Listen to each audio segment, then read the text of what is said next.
Hi everyone, I am back again on this channel with a small pep talk, and I would like to thank at the outset the audience of my last few videos that I've done in this series, and I'm so happy that I could help you see some perspective with my viewpoint. And in today's session, I'm going to talk about a force, and to me it is the dividing force between the people who end up being in the high achievement zone and people who don't. So I believe that force is optimism, that force is positivity. Now what I've always seen is that if you are more optimistic, more positive about the outcome, you tend to work harder, you tend to put in more efforts than the negative people who have already thought that the outcome will be negative, or who are more pessimistic.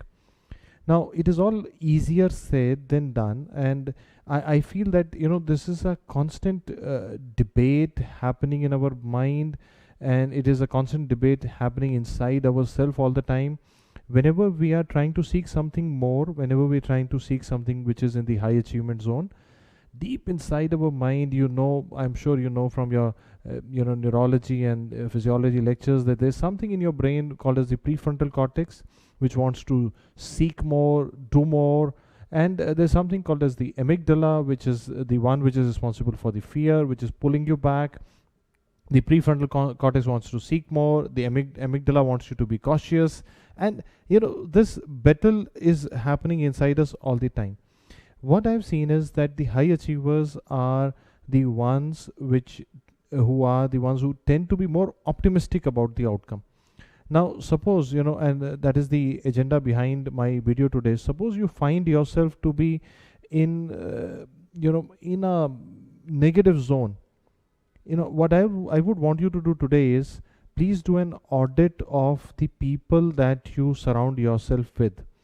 Please do an audit. Just sit in your room and just think about, okay, who are the people that you have surrounded yourself with. And I'm sure in school also, your school teacher would have told you that you become sum total of the people that you most commonly spend your time with. Now what I've seen is, sometimes we allow in our close circle or our core group, which I keep talking about in all my videos. You might have seen in a previous video also talked about the core group, which is very important. Sometimes in our core group, we by chance or by design, you have somebody who's really negative about everything, somebody who is I'll give you a term called as energy sucker.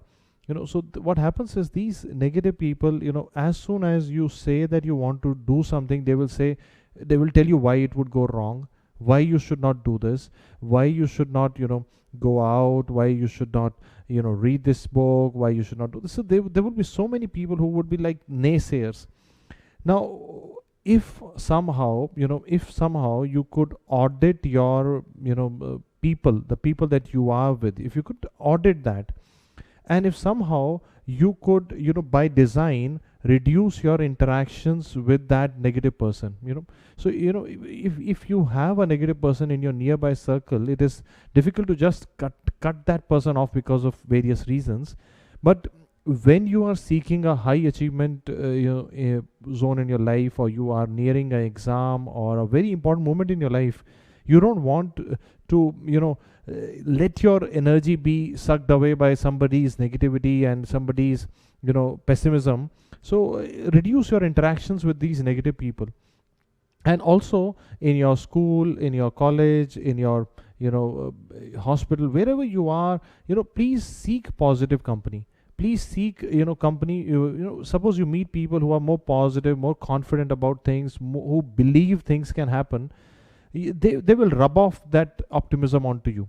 The company is the key word here that I'm trying to build onto you, because what is happening here is that I have already described to you a battle that happens inside each of our brains, the battle between the amygdala, which wants you to be totally careful, and your prefrontal cortex, which wants to learn more, and we're like kind of always in the debate. So it's like happening inside of you. And a negative person in your company would amplify the negativity and the fears, and will lead to less output on your part. Second thing I would want to phrase it for you in today's video is something which always works for me is I've called this term as accountability. Now, what do I mean by accountability is, now, if you really want to be in the high achievement zone in your life, you need to be accountable for your actions. I'll explain it to you. Now, who is responsible for the position that you are in today? Can you answer this question to me? It is you yourself. It is not your parents, not your friends, not your family, not your college, not your country, not your government. It is like about you. It's about you. And day you become accountable, you start doing things because you know that you are accountable, and you give yourself power also. When you say that I'm accountable for my actions, you give yourself power also, that okay, if I'm accountable, that means I have the ability to change my future. And you start working harder, and you start working more responsibly.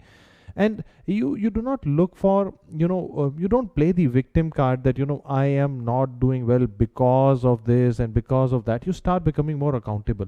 I think accountability is again a buzzword in my session today. So what I will say is, when you go back and just think over it, what I talked about today was optimism, auditing your core group, reducing interactions with the negative people, so that especially in the zones in life where that outcome of that zone is very, very important to you. And one thing that I feel works for me, and that is I've used this word multiple times in my social media interactions with medical students as well, is detached passion. That means whatever I do, and this is what I want to I recommend to you as well, is whatever you do it with full passion. I do it with the energy that I really, really, really want to win. And it's like I'm so passionate about whatever I do, but I always try to detach myself from the outcome. Like I do not want to get overwhelmed by the outcome. And so it's like it's all about the putting your energy and passion onto the process. So what I've seen is people who end up becoming winners in life, or becoming in the high achievement zone in life, are the people who are more optimistic. Optimism can be learned by keeping optimistic, confident, positive company, and finding out the energy suckers in your group, so that you know what to avoid, when to avoid. And the balance between the fear, some caution is important, but too much caution sometimes leads to inactivity. So the balance between the amygdala and the prefrontal cortex is important. And being accountable for your actions is important, and being passionate about the process but detached from the outcome is the key. I wish you all the best. If you enjoy these sessions, do write to me in the comment section. Let me know if you want me to talk about anything else. And I'm happy that some people appreciated the background that I put in. This is one of the pictures that I clicked myself. It is like stairs have a lot of spiritual meaning to me. Whenever I see stairs, it is like as a human being, we seek more, we seek to climb in all ladders in our life. So that is one of the reasons that I put this picture behind me. I wish you all the best.